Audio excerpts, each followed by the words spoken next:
Selamat pagi rekan-rekan muda GKP Jemaat Garut. Kita kembali bertemu di dalam layanan kebaktian pemuda remaja masih melalui media online.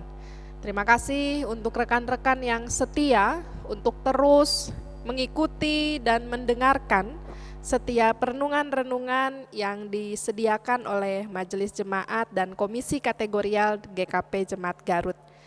Kita akan memulai renungan pada pagi hari ini.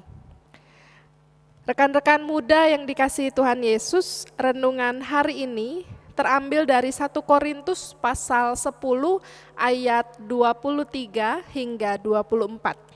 Berbunyi demikian. Segala sesuatu diperbolehkan, benar, tetapi bukan segala sesuatu berguna. Segala sesuatu diperbolehkan, benar, tetapi bukan segala sesuatu membangun. Jangan seorang pun yang mencari keuntungannya sendiri, tetapi hendaklah tiap-tiap orang mencari keuntungan orang lain. Rekan-rekan muda yang dikasihi Tuhan Yesus, kalau saya bertanya kepada rekan-rekan muda, berapa banyak media sosial yang rekan-rekan miliki? Tentu rekan-rekan punya media sosial itu Instagram, punya Facebook, punya Twitter, punya Telegram, kemudian ada YouTube, ada dulu itu pernah saya ketahui ada pet gitu ya, kemudian zaman dulu awal-awal saya masih ingat itu masih ada yang namanya Friendster. Ayo, ada yang punya akun Friendster? Wah, itu berarti seumuran kali ya sama saya. Nah, rekan-rekan muda yang dikasihi Tuhan Yesus, biasanya anak-anak muda zaman now, saya katakan zaman now gitu ya, memenuhi media sosial yang dimilikinya dengan banyak momen. Momen menyenangkan, momen menyedihkan, semua dimunculkan dalam media sosial. Belum lagi curahan hati yang pemiliknya yang disampaikan di media sosial.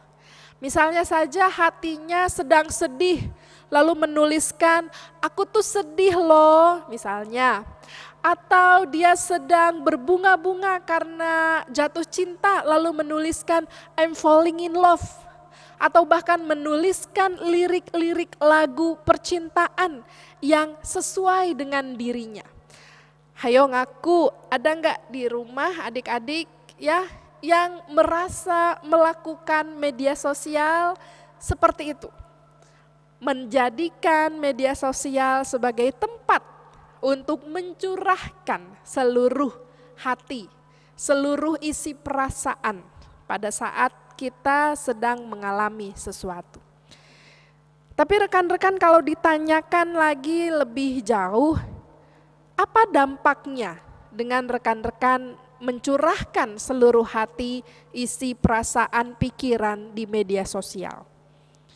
Dampaknya mungkin sebagian mengatakan happy, Bu, karena saya bisa mengeluarkan unek-unek saya. Saya bisa jadi lebih tenang. Atau bahkan senang karena saya menjadi perbincangan banyak orang. Senang karena akhirnya banyak orang yang mengunjungi media sosial saya, laman saya, untuk melihat, mengetahui aktivitas yang saya lakukan. Senang karena akhirnya saya terkenal. Tapi ada juga yang mungkin pernah merasa sedih, Bu, karena saya jadi kehilangan teman. Saya jadi dimusuhi, saya jadi tidak lagi bisa berteman atau berelasi dengan teman-teman saya sebelumnya. Karena apa? Karena tulisan-tulisan yang kita buat di media sosial bisa menyinggung perasaan orang lain. Karena saking kita emosi, saking kita marah, saking kita merasa tidak nyaman, kita menuliskan semua itu di media sosial, ungkapan kekesalan dan kemarahan kita. Lalu ada yang merasa bahwa kalimat ini pasti ditujukan untuk saya. Memang dia ini bla bla bla bla dan seterusnya. Lalu pecahlah persahabatan kita dengan orang lain. Maka remaja, rekan-rekan yang dikasihi Tuhan, hari ini kita diajak untuk menyikapi media sosial saat ini yang kita punya. Menjadikan media sosial itu justru sebagai sarana untuk menyebarkan kasih Allah, bukan untuk menyebarkan berita hoax, apalagi menyebarkan berita kebencian. Dalam bacaan kita, segala sesuatu diperbolehkan, itu kalimat pertamanya. Benar, tetapi bukan segala sesuatu berguna. Ini menjadi pertanyaan pertama untuk kita. Sejauh mana kegunaan media sosial bagi kita? Apakah media sosial ini lebih banyak membawa kerugian bagi diri kita, bagi relasi kita, atau lebih banyak mendatangkan keuntungan? Kita harus mulai bisa bijak melihat media sosial yang kita miliki. Jadi rekan-rekan muda yang dikasihi Tuhan, silahkan mengisi atau memikirkan sejauh mana, apa saja kegunaannya, apa saja kerugiannya.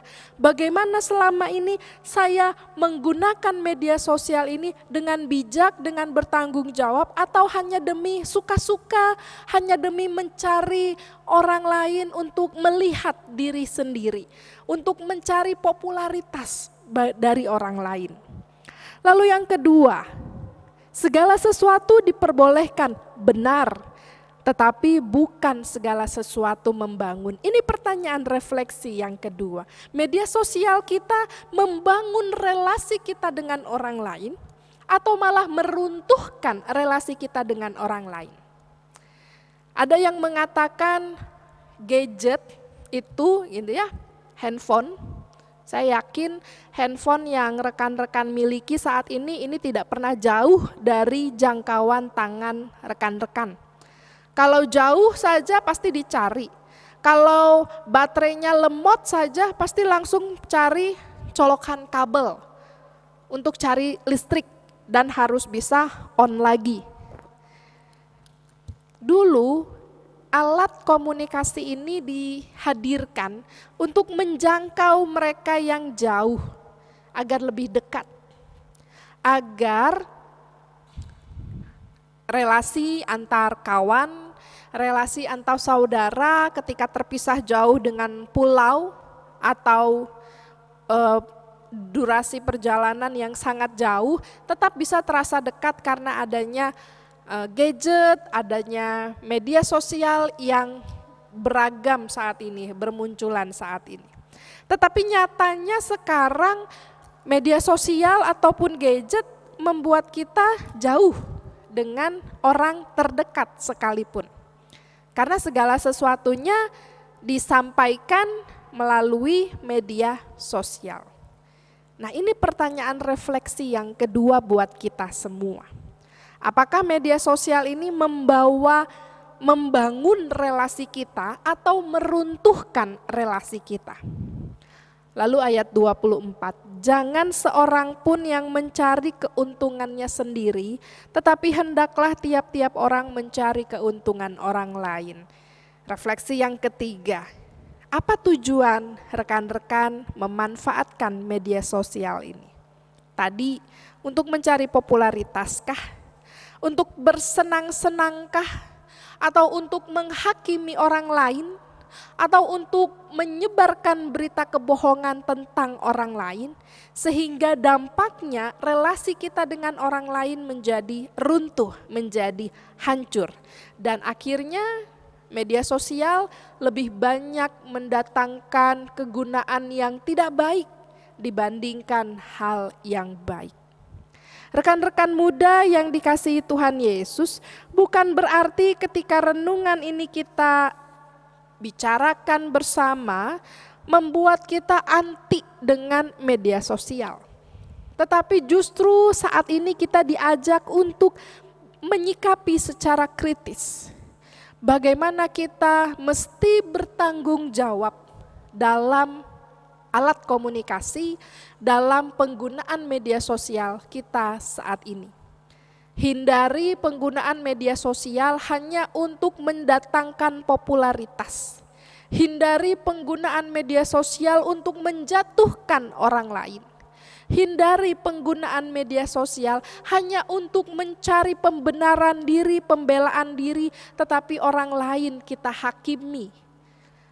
Berhenti menggunakan media sosial untuk menjadi tempat kita berbicara tentang keburukan-keburukan orang lain. Apa yang bisa kita lakukan di media sosial kita?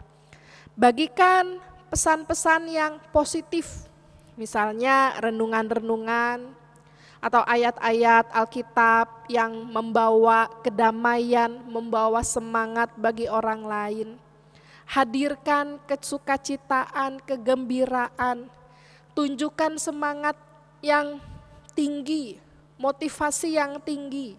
Sehingga ketika orang lain melihat laman media sosial rekan-rekan, orang lain termotivasi.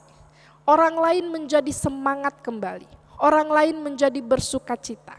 Orang lain bisa melihat karya Tuhan hadir melalui rekan-rekan yang dikasihi. Rekan-rekan yang terkasih, inilah renungan yang bisa kita refleksikan bersama dalam situasi saat ini, di mana hampir segala sesuatunya kita bersentuhan dengan media sosial. Kiranya kita dapat lebih bijak dan bertanggung jawab dalam memanfaatkan teknologi saat ini demi kesukacitaan dan menjadi berkat bagi setiap orang. Kiranya Tuhan Yesus memberkati. Mari kita berdoa. Tuhan, kami bersyukur hari ini kami bisa kembali berkumpul, kami bisa kembali mendengarkan firman Tuhan. Dan kami juga bersyukur dengan ilmu yang sudah Tuhan berikan kepada kami, sehingga semakin banyak perkembangan teknologi yang kami rasakan. Tetapi itu pun menuntut kami juga untuk mampu bersikap kritis, agar tidak begitu saja menerima dan menggunakannya dengan sembarangan. Mampukan kami untuk menjadi anak-anak Tuhan yang berbagi kasih, berbagi berkat melalui setiap media sosial yang saat ini kami miliki. Mampukan kami dalam tutur kata, sikap, dan perbuatan, kami terus dapat menjadi berkat bagi orang lain. Terpujilah nama Tuhan. Amin.